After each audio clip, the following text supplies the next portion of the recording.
Hello, everyone. Welcome to the very first Social Medicine Course podcast from the Albert Einstein College of Medicine up in the Bronx in New York City. My name is Brett Wilson-Stofko, and I'm one of the lead organizers of the Social Medicine course.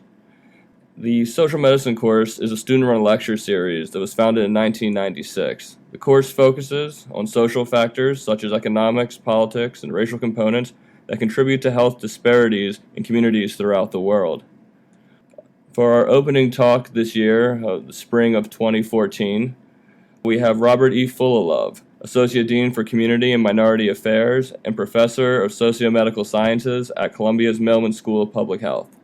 Today, he will be speaking on HIV, mass incarceration, and health disparities in New York City. So without further ado, Bob Fullilove. Here giving some form of this lecture or other since the beginning of this series. Sort of a way of saying that I'm an old guy, I've been around for a while.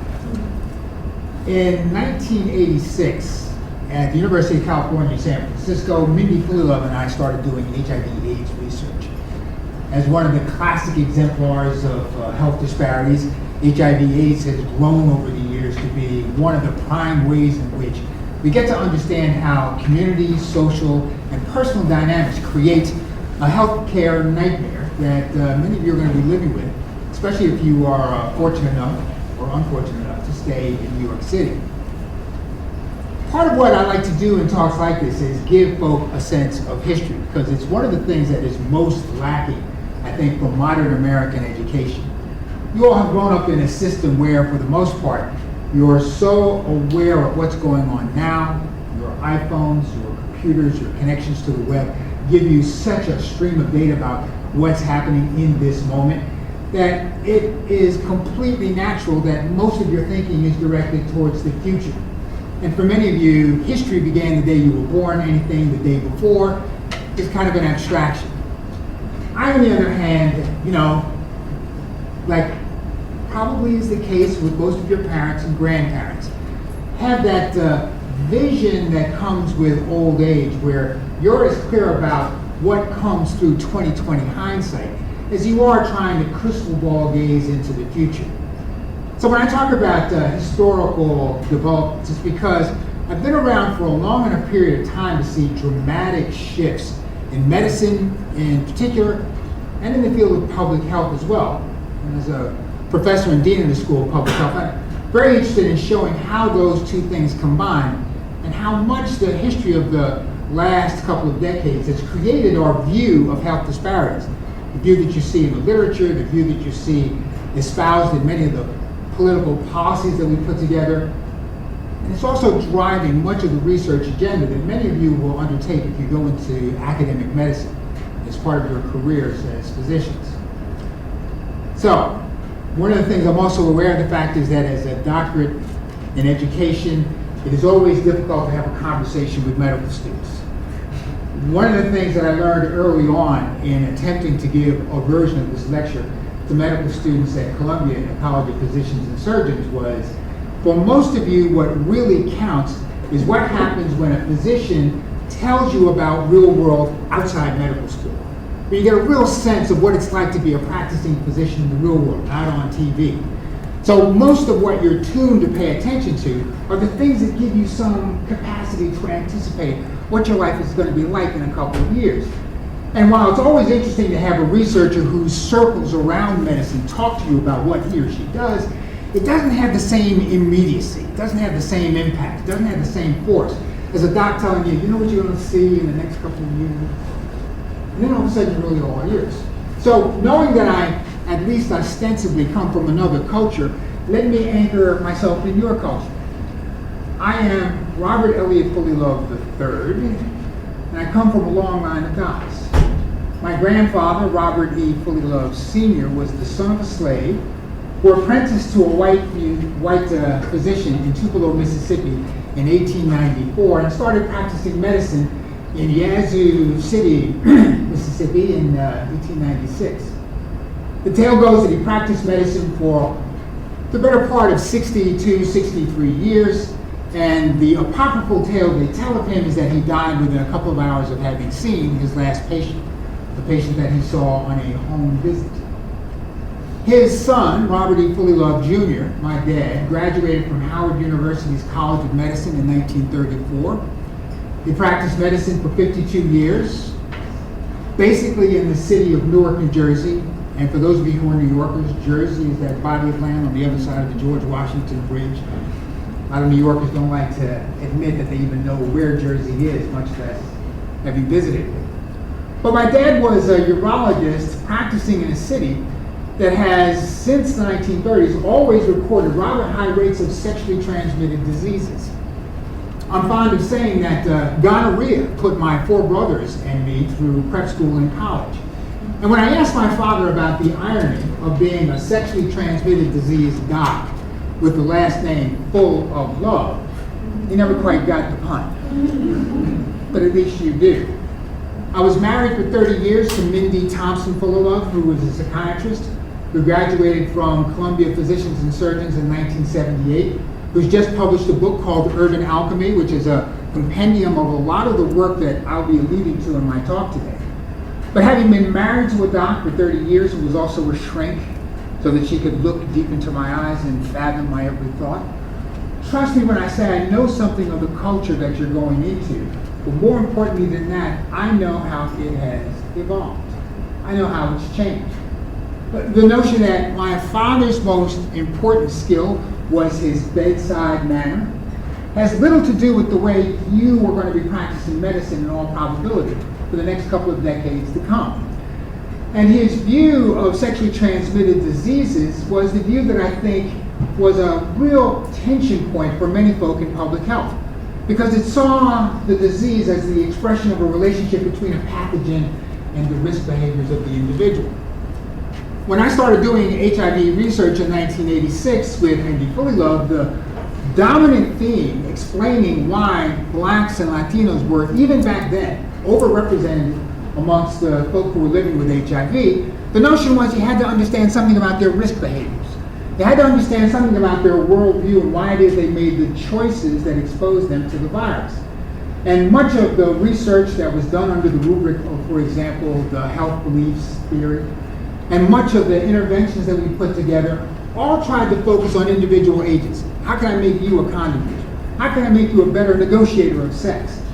Noticing that and thinking that the way to understand the problem and deal with it would be to locate it in the problems of the victim and see what could be done to change the victim's approach to his life and the behaviors that he or she was engaged in.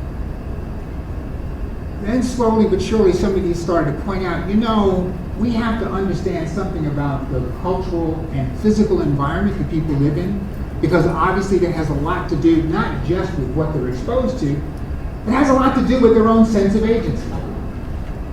Those of you who will be, for example, in internal medicine and who will be dealing with the consequences of what the epidemic will be in situations where you'll deal, for example, with someone from Monhaven here in the South Bronx who's grossly overweight, and the first thing you'll think of is, hey, darling, a little bit more exercise, and maybe we should start thinking about green, leafy vegetables and fruits as part of the diet. You will prescribe, for example, 15 minutes of walking every day. You'll give a menu of the kinds of foods you think this person should be eating. And then at some point in time when you have another opportunity to interact with this patient, you'll notice that perhaps things have not changed. And you'll say things like, well, what happened to the exercise that we were going to get involved in? Or what happened with the kinds of diet that I was trying to recommend that you undertake? And then you begin to understand that, well, if she lives in Monhaven, maybe walking every day, especially after work, is not a good idea because it's kind of dangerous out there.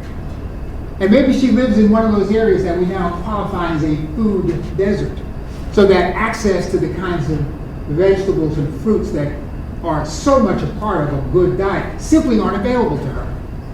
You see the dilemma? We have assumed that individual agency is the one thing that we have to promote, that we have to climb up in order to have this problem resolved. But it assumes that the individual can do more than the environment will actually support. If there are no stores, or if she's got to hop in a car and drive across the George Washington Bridge to Fort Lee to get those things, suddenly you've added an enormous financial burden to the price of getting well. And it becomes clear that simply having her understand her illness and having her become more proactive in doing something about it might not be enough. In fact, it could be argued that the most important ways to help this individual wouldn't be to transform her thinking or her behavior. It might be to transform the neighborhood that she's living in, to deal with some of the structural problems that are created in areas where, because of segregation and because of poverty, access to food is difficult, and walking in the streets at night is dangerous. So much of what I've concentrated on in my work over the last 15 years has really been looking at these social determinants of health. And this is an important area in public health because if you look at Healthy People 2020, the healthcare goals for the United States, you will see that there are a number of items in that agenda that speak specifically to dealing with and modifying the social drivers of health and disease.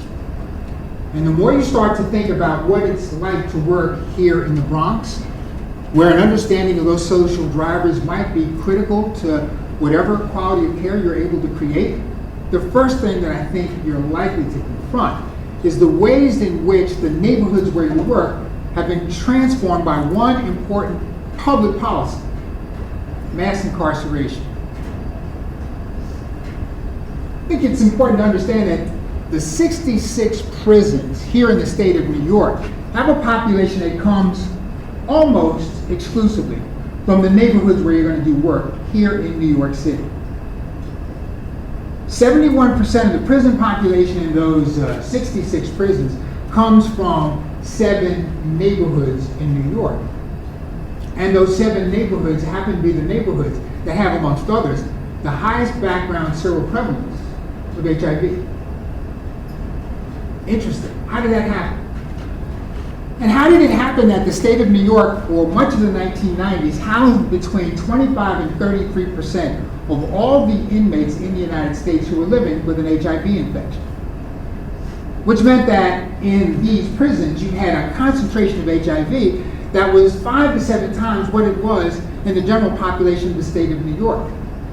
Seems to suggest that this policy of mass incarceration, the presence of these prisons, and the fact that so many New Yorkers are represented there, means that there is something going on with it, not just the fact that they have been locked up for a crime, but also has something to do with the nature of the public health drama that's playing out in the neighborhoods that they left. So what would that look like? How would that work? How do you make a connection between somebody being locked up for a crime and the kinds of work that you do on a daily basis dealing with the folk who are residents of this neighborhood? Just before I came here, I saw a poll that had been published, I think by Gallup, that said that 20% of all white Americans know somebody who's doing time in a state or a federal prison or jail. The rate amongst African Americans was 50%. It's a way of sort of describing how much over the last 40 years we have slowly but surely been transforming America in ways that are often hidden and invisible, but which have had enormous impacts on poor communities, and most specifically poor communities of color. Here's a way of looking at it. In 1972, there were 200,000 men in the United States doing time in a state or federal prison. The latest figures from 2011 suggest that that number has grown to 2.2 million. Add to that the 7.4 million folk who are on parole, on probation, or under the supervision of the courts, and that number climbs to 7.5 million. We are 5% of the world's population here in the United States, but 25% of the world's prisoners are doing time in prisons here in this country. 5% of the world population holding 25% of all the folk who are doing time in a prison. Our rate of incarceration of our adults is greater than that of China or Russia. And the issue is, well, how did that happen? How did you go from 200,000 in 1970 to over 2.2 million at this point in the 21st century? The answer, wait for it, is the war on drugs. I've told you I'm an old man. Saturday, the 25th of January is my 70th birthday. Are you impressed?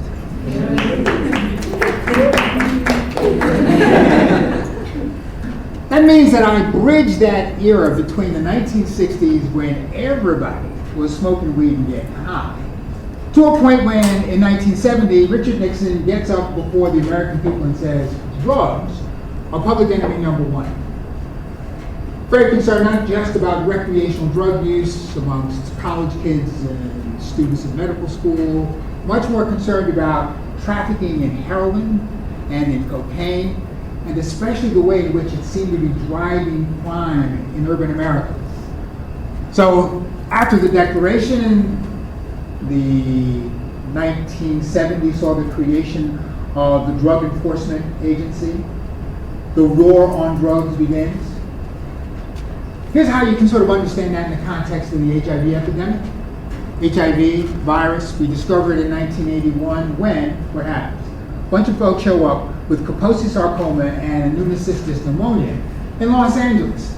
They're young, they're not old. Kaposi's is a cancer of old guys. How do these young folks get it? Well, there's evidence that there's a decline in the immune system, and eventually we go from declaring this GRID, gay-related immunodeficiency syndrome, to ultimately saying, it's AIDS. Okay, 1981 is the time when we first noticed somebody with the end stages of HIV disease, correct? If it's a virus that lays in the body as a sort of a latent presence for 10 to 15 years, isn't the real beginning of the HIV epidemic in the 1960s and the 1970s? And is it just possible that we didn't notice it amongst people who were engaged in injection drug use? Because what is more logical than to see somebody who's on the street using street drugs getting sick and dying? Look back at the records that Don Desjardins and Sam Friedman put together. They suggest that in the late 1970s, we were starting to see in institutions like this large numbers of injection drug users with endocarditis. And we just assumed, junkies, that's what happens. They get sick and they die. It's so much a part of their chaotic lifestyle, we didn't pay attention to it. But if you think about it, if you reflect on it, the notion that slowly but surely this virus was present, most primarily amongst folks who were injecting drugs, then it becomes evident that at the point that we made a war on drugs, we're making war on the group that was most likely in the 1970s to have been exposed to HIV. And that means that over this 10-year period, you have this circulation between the prisons and the communities where all of a sudden we're going nuts with our efforts to ramp up our efforts to deal with this horrible crime, this crime of drug possession and use. So where does that take us? Between 1985 and the year 2000, you saw some dramatic changes in, just for example, the frequency of drug busts. 2/3 of the federal prison population in the United States today are folk who are convicted as a result of a drug-related bust. 50% of the folk doing time in state prisons throughout the United States are folk who were there as part of a drug-related bust. There are 500,000 people doing time in a prison in the United States because of some relationship they've had with drugs, and compare that to 1980 when that figure was 41,000. 41,000 then, 500,000 now, and all of a sudden you begin to see that this explosive growth in the prison population isn't because we've done a better job catching criminals. We've basically taken folk who have been, in many instances, convicted of committing a victimless crime, and we've housed our prisons with them. And I understand that this is, crudely speaking, a kind of social control. How do you deal with problems related to poverty? If poverty leads people to steal, to commit crimes, to become engaged in violence. Well, the notion that you can lock them up and throw away the key is part of what we did in the state of New York. For those of you who have memories that go back that far, this was what Governor Rockefeller was all about. There was this notion that if we make the prison sentences hard enough, if we make it clear that if you do just a little bit of dealing, especially in an area around the school, you will pay. And the way you'll pay is that you will not only be arrested and convicted, the judge will not be able to do anything to modify the nature of your sentence.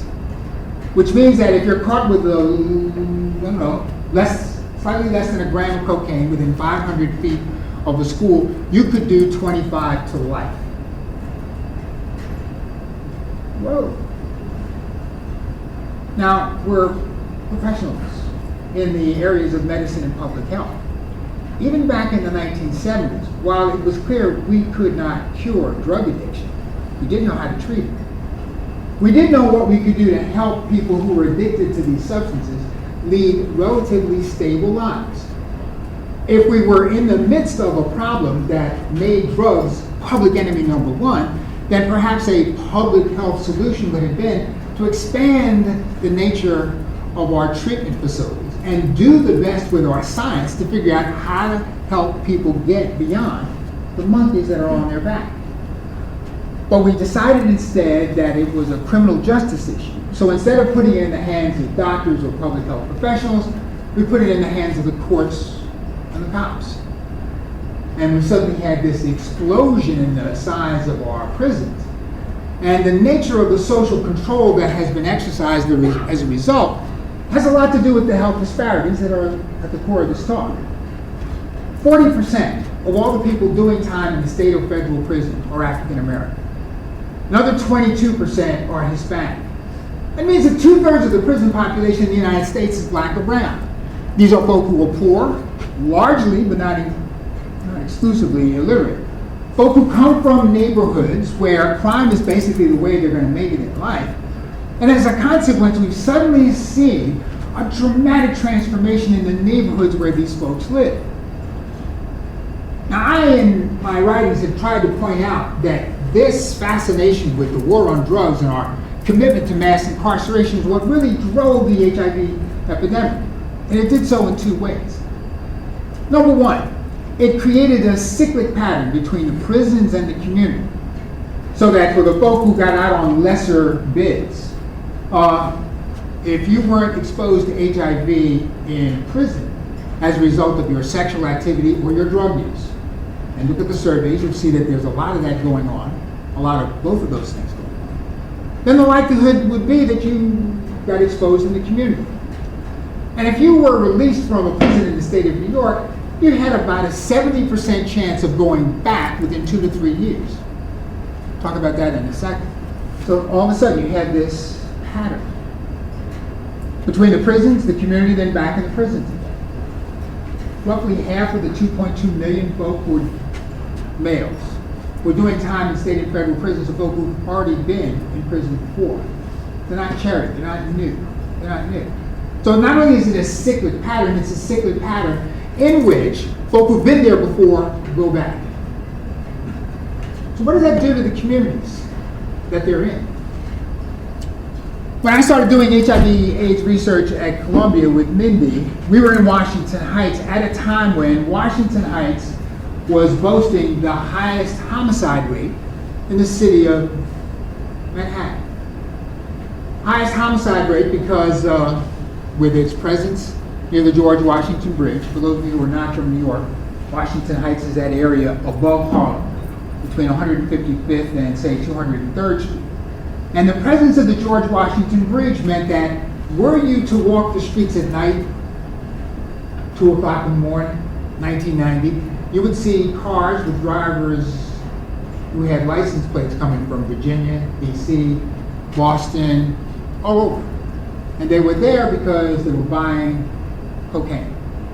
Powdered cocaine that they could later convert to crack cocaine. You take powdered cocaine, you mix it with baking soda and a little water, put it in the microwave, turn it up high, and wait till you hear the crack sound, which is where we presume the name came from. And all of a sudden you got product. Well, with the tens of millions of dollars that were being made trade in these drugs, not surprising that there was a lot of contestation, a lot of contesting of the drug dealing territories. So Washington Heights was a place that had frequent gun duels, frequent murders that were all basically people battling over this turf, which also meant that it had a huge police presence. And it's the huge police presence that impressed me most, because on any given day of the week, somewhere between 25 to 35% of all the young men between the ages of 19 and 29 who are in jail, in prison, on parole, or under the supervision of the courts. No men in the community. So in addition to the problems that we associate with an individual being locked up, think about what happens in poor communities of color where a significant number of the men are simply gone. Is it a big problem geographically? Oh, hell yeah. Your likelihood of being picked up wasn't just a function of your race or your ethnicity. It also was a function of the neighborhood that you were in. Here's a way of thinking about it. There's a group at Columbia that is doing work on what are called million-dollar blocks. What's a million-dollar block, you ask? Because we're all students, and that's what you do. You ask questions. A million-dollar block is a block where the number of residents of that block who are currently doing time in a state or federal prison is so great that were you to add up the cost of their incarceration, it would exceed $1 million. That's a way of describing how much of this is environmental, how much of it is about the neighborhoods. So if the neighborhoods are the place where so many of these folks are being picked up, arrested, and sent away, what happens to the neighborhood when these guys are gone? The vacuum that has been created, I want to suggest, is exactly what made it possible for a variety of social epidemics, like drug use, to take place, to take hold, to take root, and ultimately to prosper. Here's a way of thinking about it. Harlem has typically been a community that has had a high rate of HIV infections. There are some neighborhoods in Harlem where the infection rate exceeds 2%. That means that it rivals many nations in sub-Saharan Africa. Mount Haven, here in the South Bronx, is another one of those neighborhoods with very, very high infection rates. Well, I want you to think about what happens in a setting and in a situation like that, where you not only have high rates of infection, you have high rates of infection because much of the drug dealing and much of the sex work that is associated with drug dealing is happening in a neighborhood that somehow or other has been transformed. What's the nature of the transformation? Look at the census for Harlem in the 1900s, say up to around 1950. 85% of the adults who lived in that community were married with children. Mindy Fullilove and I, from 1990 to 1994, did, with funding from the Centers for Disease Control, something called the Harlem Household Study. It was a random, stratified sample of 1,000 households in that community, which meant that it's representative of what the community really looks like, in which we asked a variety of questions about people's access to health care, their sense of their personal health, a variety of things related to things like drug use. But we also asked simple demographic information. For example, are you married? Do you have kids? 1950 census, 85% of the residents of Harlem who are adults are married with kids. The number we got in 1994 when we started to do the data was 16%. 85% to 16%. 58% of these adults had kids. What happened to the kids? Where are they? What are they doing? Well, one of the things that was happening in the 80s and 90s is the kids were the ones who were dealing with drugs. This used to be sort of common knowledge, but because the crack cocaine era is basically around the time many of you were in grammar school, let me just say that the evil genius of the drug dealer was simple. If you hired an adult to be out in the street selling your product, the likelihood that he or she would be picked up by the cops was almost 100%. You expect that. It's part of the cost of doing business. But if an adult is picked up by the cops and goes to Rikers, hey, you might not see him for 6 to 8 months, and then if he does a bit upstate, maybe never. However, if you hire a juvenile, someone under the age of 16, they are released within 24 hours, typically in the custody of an adult. A parent, a guardian, somebody. Which means that if you're running a business that requires that you have your salespeople out in the streets, the best way to keep your sales force out of the joint was to have it composed of folk who were adolescents, who were in their early teens. What happens to a community that is family-oriented so that within the space of one generation, it is transformed into an open-air drug bazaar? I want to suggest that what has occurred is that the men are gone. This isn't sexism. This is all about the dynamics of family life. it takes 2 adults to raise a child. Try being a single parent. Any single parents in the audience? Bless your hearts. I was a single parent for 11 years. That's why my hair is gray. Nothing to do with work. We expect that in any community, the most important task for adults is to usher young people into the lives that they will lead as citizens of their community, as folks who are contributing to its well-being, folks who are creating the possibility for collective efficacy. What happens when one of the adults who's supposed to teach young men what it means to be a man is no longer there? What you have, I would suggest, is chaos. And what you have is a lack of eyes on the street. There are no longer folk looking out on the block to see whether or not anybody's doing something they shouldn't do. And the supervision that would normally be given young people has disappeared. It exists in a vacuum. 16% are married. Oh my goodness. 58% have kids. If you are interested in pediatrics and you are dealing with young people in this community, see the degree to which the families that you are dealing with, in quotation marks, aren't blood relatives. They're an auntie. They're somebody who's from the extended family network. They have responsibility for the child, but it is not the same as being a mom, and it is not the same as being a dad.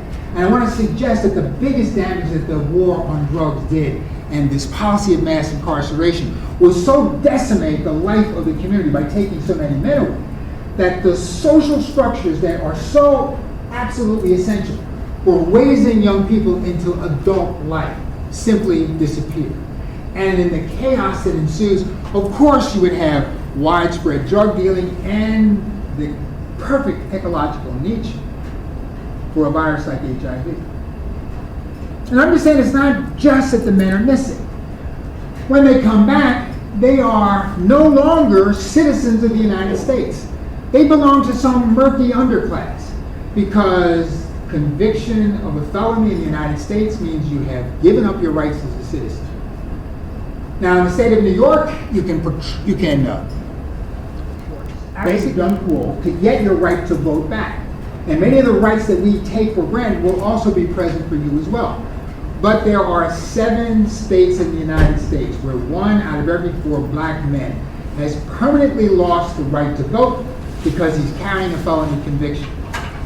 Some of you I know have probably read Michelle Alexander's absolutely excellent book, The New Jim Crow. The thesis of the book is simple, that we are no longer dealing with segregated America or the racism that was so much a part of the 1900s, but we are dealing with something that's much more insidious, with 1 out of every 3 black men in the United States likely to do at least 1 year in prison or jail in his or her lifetime. We are rapidly creating an underclass that has no place in our modern post-industrial society. They have no place because they're not citizens. They can't vote. But understand that in the city of New York, meaning to do whatever we could for the folk who live in public housing projects or who are housed because of Section 8 vouchers, if you are someone who has been convicted of a drug-related crime, you don't have access to that housing. You don't have access to Section 8 housing, and in many housing projects, they will not even look at your petition. Worse, if your family takes you back in, they risk being evicted as well. So what has that done to life in the community? 70% of all African American children born in the United States will be born into a single-headed household. There are 24 million children in the United States who are living in a home where their father is not present. 1 in every 4 white children is forced to deal with this reality. 1 in every 3 Hispanic children is forced to deal with this reality. 2 of every 3 black children deals with this reality. Growing up in a home not only where dad is missing, your dad has been convicted of a crime. Your dad is a felon. Your dad is, use whatever pejorative term you wish. That's who your dad is. So what does that mean for you in your life? Likely that you won't graduate from high school. Your academic achievement will not be as significant as that of your classmates. The likelihood that you too will be brought up that you'll be caught up in the criminal justice system. It goes up exponentially. So one of the issues that we associate with being a convicted felon is not only do you not have access to housing, you don't have access in many instances to your family. What woman in her right mind would say, okay, baby, I'm so glad to see you home. I will risk homelessness for me and the kids just to have you back in my bed. I think a lot of folks make the rational choice to say, well, you know, how about I catch you on the weekends? How is this significant for what you do in the course of your time in the clinical rotation here in the Bronx? 50 to 55% of all the homeless men that you'll see in this community and throughout New York are folk who have, amongst others, a criminal justice history. Either they've been locked up for a crime or because we closed our mental health facilities. These are folk who are dealing with a mental health diagnosis, for whom the only real place when they're acting up was Rikers Island, or one of the facilities where we deal with the criminally insane. But the fact still remains that what we're dealing with is a population that is at extreme risk for homelessness. And because of their homelessness, they are likely to be involved in a variety of behaviors that will also expose them to HIV. Then there's the biggest problem of all, education. You all are ass over tea kettle in debt just to be here, right? Anybody who didn't laugh, could we talk after the class? I got a business proposition. I have a bridge over this study. You're a convicted felon in most states. You don't qualify for federal or state loans for education. If 61% of the folk we lock up are folk who didn't finish high school or who are functionally illiterate, what crazier policy could we have than to make it clear that once you've been caught up in this system, you will never be able to educate your way out of it, because whatever price has to be paid to further your education, you can't afford it. Think about it. This is the nature of the madness that has created chaotic communities where parents and children are not necessarily living in the same realities. Where, for example, the absence of so many men not only has affected family life, not only has affected the economic enterprises that normally would occur in poor communities, it's also influenced things like the marriage market. Sandy Lane at the State University of New York, Syracuse, did a study looking at communities where the ratio of women to men exceeds 2 to 1. In places like this, the ways in which men and women relate to each other will change in many dramatic ways. Not only will the men be beasts and jerks because they have the run of the mill, it'll also become clear that women themselves will change much of their behavior in order to make sure, especially in a culture where having a man is highly valued, they'll change their behaviors to make sure that they have access to a man, which in many instances mean, baby, you want to have sex, you do not have to use a condom. And we're talking about neighborhoods in New York City which already have a high background HIV seroprevalence rate. What could be crazier than deciding that it's in your best interest to have unprotected sex if that's a way of keeping a man? And I talk to women in this situation in drug treatment programs, and I'll say, look, doc, if I understand you correctly, you're worried about my choices because you tell me I might be exposed to a virus that's going to kill me in about 15 years. Have I got that right, doc? 15 years? Okay, what am I going to do tonight? I need a man tonight. 15 years is an abstraction. It will take care of itself. Right now, this is a rational thing for me to do. And y'all will come up with a cure, won't you? I want to suggest that in this kind of setting, where I focus a lot on HIV, almost everything having to do with the ways in which physicians interact with patients will be affected. You count on patients going back to a family. You're dealing with a male who didn't want to be in the doctor's office in the first place. I bet in 30 to 40% of the cases that person is there because his wife, his girlfriend, some woman in his life said, I'm going to get in. Going to get it in for those of you who've seen this. If it's important that folk be consistent and adherent to whatever drug treatment regimens you put them under, then it's often the family that provides this. In a setting where there is social chaos of the type I've described, where the glue, the social capital that holds people together is severely strained, threatened, or non-existent, then your job becomes that much harder. Part of what makes medical and public health interventions work is they're being placed in communities where folk, in principle, will be neighborly towards one another and will pull together to solve the problems that are created by, for example, a massive, deadly, infectious disease epidemic like HIV. So why didn't the family-oriented communities of the 1950s stamp out HIV at the point when it started? Because by the time we noticed it, we'd already been dealing with so many years of the war on drugs, so many men were missing from the community, that the evolution that occurred not only was a nightmare for those of us who were doing that kind of infectious disease control, for anybody who was caring about the health status of these communities, there was a challenge. So, what is there out there for us to do? Presumably this is not just to scare you to death with how creepy it is beyond these walls. It's because there's got to be something that can be done that can alter the nature of these rather dismal statistics. Let me suggest that the most important link in this chain is the one that's provided by education. Now, a lot of people, when I give this talk, especially in general audiences, people say, wait, let's get be clear. You want to work with these criminals? You know, I was mugged once.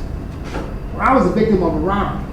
The last thing I want to do is see somebody doing something for people who are guilty of creating that kind of abuse, who are guilty of doing that to me. And there is a sense that in America, we don't like criminals. We hate them. On our best TV shows, cops and robbers shows where the evil are caught and punished. That's what our system of mass incarceration is about, isn't it? We're not trying to rehabilitate folks. We're trying to punish them. So it means almost everything on the inside is completely stripped away. And instead of prison, as it is in the case in many Scandinavian countries, a place where someone will be educated, rehabilitated, and reintegrated into community life, no, we're creating folk who have no place to go, nothing to do except within 3 years of being out, commit another crime so they go right back in. So, why should you be concerned about it? Well, let's think about it this way. It costs $30,000 a year to keep one man locked up for a year. Multiply that times 2.2 million, and all of a sudden you see why a lot of states, a lot of conservatives, like Rush Limbaugh, are saying, yeah, maybe the whole war on drugs thing is a bad idea. Maybe the whole criminal justice solution to the problem isn't a solution. Because you may know that the number of people that we have in jail or prison has very little impact on crime rates. They do seem to function independently. So one of the reasons that people should think about reorienting their notions about what to do to solve the problems of inner city communities where crime is rampant is to do something else that doesn't cost you, the taxpayer, $30,000 a year per inmate. In the end, that not only influences what happens to your taxes, it has everything to do in the state of New York with your access to an institution like this. Somewhere in 1978, the legislature here in New York decided that they were going to start cutting spending to higher education, specifically to the City University of New York and to the State University of New York, in order to finance the expansion of prison facilities. Interesting shift in the economy of this state. At that point in time, you, the taxpayer, you, the student, started to bear more of a burden for your higher education. The reasoning being it's an investment in your future, borrow some money, go into poverty because ultimately you will get out. But the truth of the matter is, in the 1970s, the SUNY system used to be stellar. It used to be stellar. Now, like most state education systems, it is hugely underfinanced. And if you look at the correlation between spending on prisons and prison construction and spending on higher education, you will see that there is an almost perfect negative correlation. If one goes up, the other goes down. But let's think about healthcare too. Folk who are caught up in this system are the ones who are most likely to use the emergency department as their primary care physician. You all must be talking about that constantly. So you know that one of the other issues that is created is that when someone has been convicted of a felony, their access to social services up to and including healthcare can be severely and seriously challenged. And if we're spending a lot of money on emergency departments instead of on a public health set of solutions to our chronic disease crisis, the fact that so much of what's driving the action in an emergency department is created in communities where the men are missing, and where a lot of the illnesses that people are confronting and are exposed to are literally the result of the social chaos in which they live, it becomes less an issue of whether you like or approve of working with criminals, and much more an issue of, is this the best way to solve the problems we have in this country with dealing with the issues, the crises, and the problems that are associated with poverty. So I keep coming back to education. Every Monday now for the last 6 semesters, I get up at 5:30 in the morning and I drive 2 hours to Woodbourne State Correctional Facility. Woodbourne is one of the medium security prisons that houses the Bard College Prison Initiative. Fascinating. It's not a part of Columbia, so I can talk about them without conflict of interest.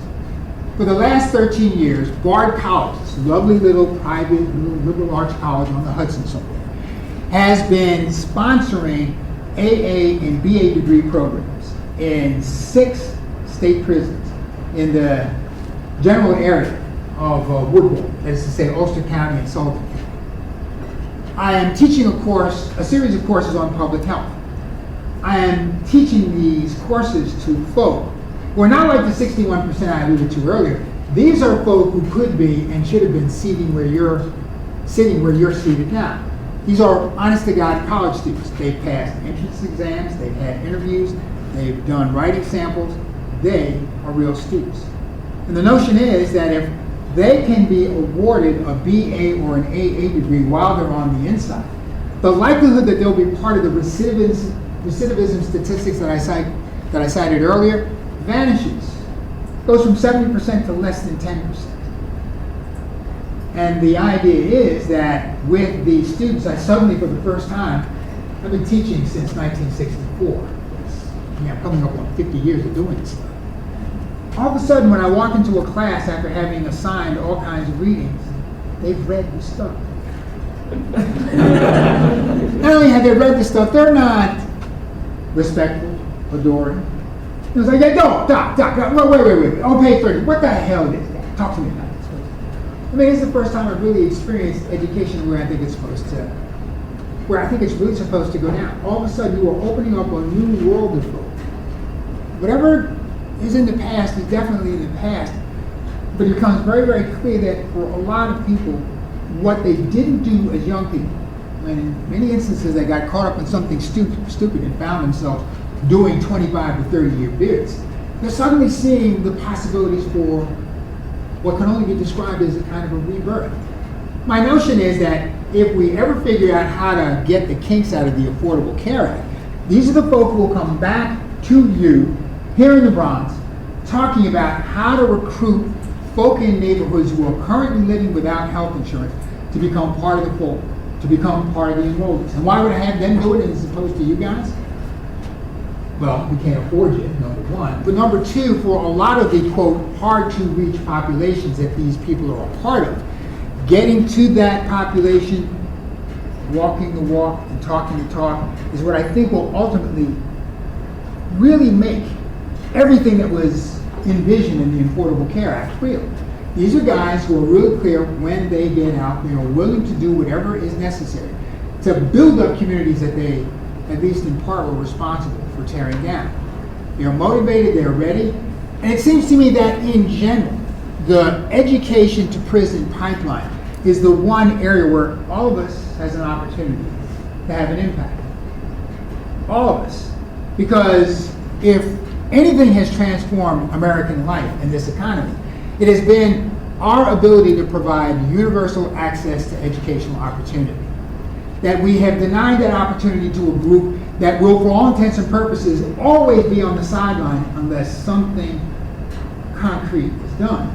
It means that this might be a solution, an idea whose time has come. So, Bard is just one of many colleges. There are a couple that are in the CUNY system, which are now saying more and more, if we're going to be about the business of education, if we're going to be about the business of being institutions that really do community service. And we have to think about what's going to occur over the next 10 years when more and more states will be releasing their nonviolent offenders back into the community, saying we can't afford to house you anymore, find someone. Well, the hope is that what they find would be some version of what you all are in a unique position to provide. And I don't mean working with folk who were formerly incarcerated. I'm talking about working with folk who are at risk of being caught up in that system. At some point in time, typically around the 3rd, 4th, or 5th grade, young men in particular are going to make a decision about whether or not their social identities are going to be bound up in school, whether they're going to be bound up in some version of an academic life that you all have embraced and made your own. If they say, this is not for me, there isn't much out there that's going to help bring them back into the mainstream. So any intervention that involves having docs in schools, something that the Department of Health here and the Board of Education are all interested in doing, means that all of a sudden at a critical point in someone's education, they get to see you. They get to see what you're about. Not an old fogey like me, but someone who can say, been there, done that, took a different path, and you can too. I'm not selling a particular well-formed intervention, but what I have learned, having been in a family of docs for the better part of 7 decades, is that almost all of the real creativity that resides in this country is not in engineers, it's in you guys. Who else takes somebody who says, I don't feel good, and comes up with a differential diagnosis? If that isn't creativity, what is? If you can solve that problem, is it so far-fetched to imagine that if what's driving health disparities is the problem created by our prison industrial complex, is it too much to imagine that maybe some of the solutions lie in the nature of the interactions you will have as physicians with the communities that are so heavily impacted by that set of public policies? My notion of a solution comes about literally in thinking that if we were able to extend the quality of educational opportunity, if we're able to expand the number of people who could take advantage of it, it would not only benefit the economy, it would produce a drastic change in the nature of medicine and public health in these affected communities. And you probably guessed that somewhere in my background I got training as a preacher. It sounds more like a sermon than a lecture, does it not? Mea culpa, mea maxima culpa. Well, in the black church they have this saying, if not us, who? And if not now, when? Good question for 2014. Thank you.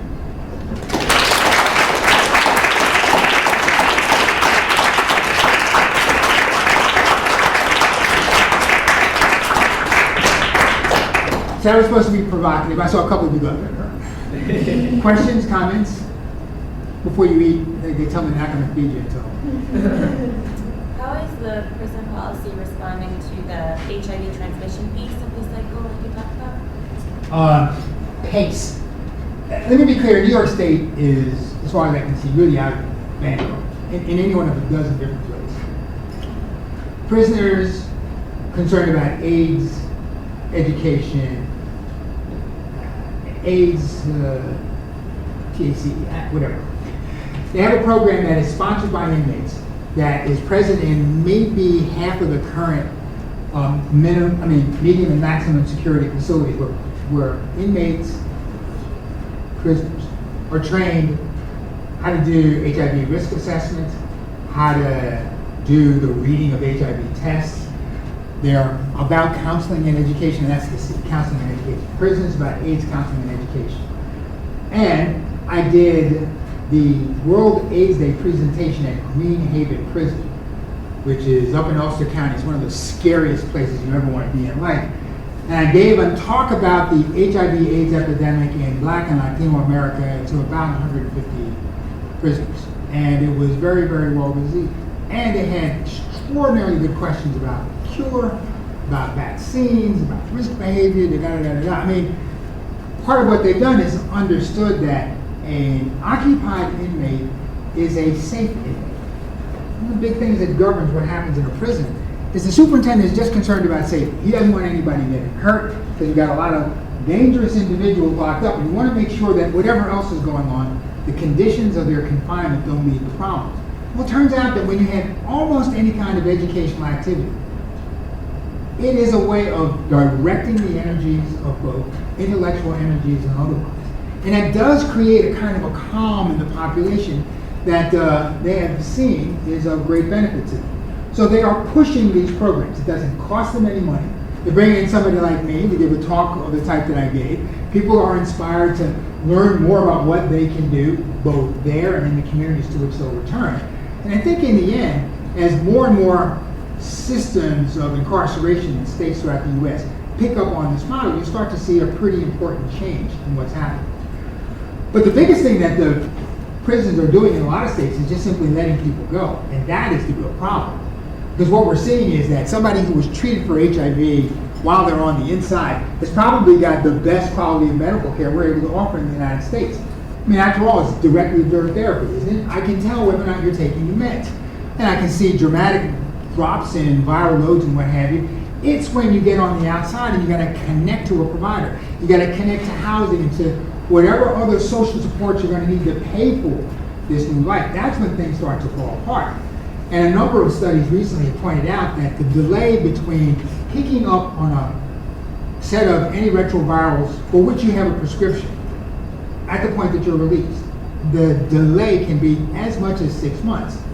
If you know anything about HIV and its mutating characteristics, you understand that in 6 months, you'll have mutated that virus into all kinds of variants that we won't be able to check. So while we're really clear that things are getting much better in many states on the inside, it's what happens in that connection between the prison and the community where things at the moment are sort of falling apart. And they're not falling apart because people are being evil about it. It's because they're two separate bureaucratic systems. And the fact that they've never had to work together means that they're really unprepared for the challenges that they're facing today, especially when those challenges are complicated by the fact that nobody has any money. How many times have you heard people cry, poor boy? You know, oh, we can't do that, we ran out of money, there's no funding. Is that, do you all not get that? If you don't get that, I'm coming here tomorrow. That's all I hear. Oh no, Dr. Bob, I'm so sorry. No, we had a grant for that, but no, go on. So, I mean, at a point when you're starting to see real changes in many, many different ways, in many different aspects that deal with fighting the epidemic, we're now at a point where everybody's running out of money, and the way to finance our way from where we are now to where we should be in the future, that's what's sort of in jeopardy, and it's one of the things that I worry about most. But I give you the upbeat talk. I come back and I do the fire and brimstone, I have you all scared to death, ready to get out of medicine, join the military. You know. I mean, don't you sometimes worry about what will happen if X, Y, and Z doesn't occur? Well, you know, once you become engaged in academic medicine, they will pay you to think about and develop the worst case scenario, which means that you don't have any sleep at night, but that's neither here nor there. At this moment, when you're still looking forward to the day when you're done, I'm with you. Yes? Do you have any ideas about what the best way to address substance abuse and drug use instead of incarceration? I know a lot of countries, especially that have nationalized healthcare. Yeah, like Portugal, for example. Yeah, I mean, aren't we in the midst of that debate right now? I was in Colorado, so was he. Before they legalized it. So I'm actually sober as I speak to you. But I do believe that with all the people who are traveling to Colorado now, you know, whether you buy it and use it there without getting busted, means that, I mean, as far as I can see, the door has been opened. I have no idea how they're going to close it.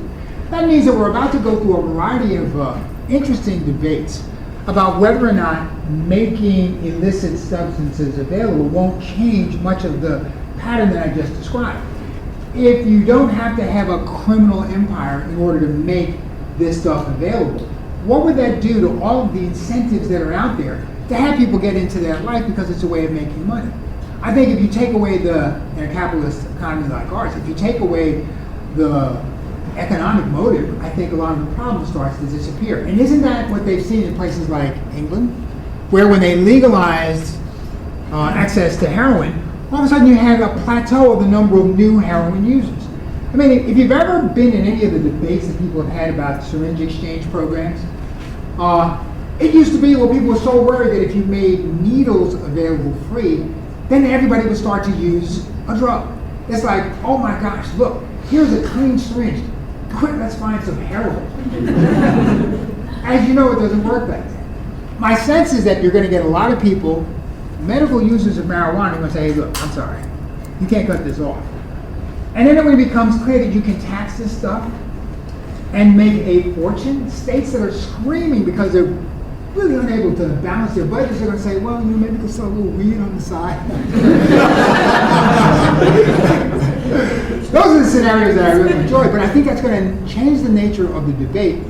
And I think we're going to be focused on what we really should be worrying about, which is the abuse of prescription drugs. I mean, you know, I think we're seeing so many complications that arise when people cannot stop using Oxycontin and what have you, that, you know, that I think is where the real problem is. But that's, again, my optimistic outlook, that once the door is open and once the debates begin, there are going to be so many people who are going to come out of the closet and say, you know, I used to do this stuff. I think it's time we legalize it. And then all of a sudden you're going to see a sea change.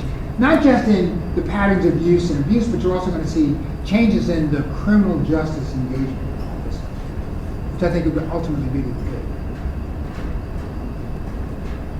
You've been attending. Bon appetit.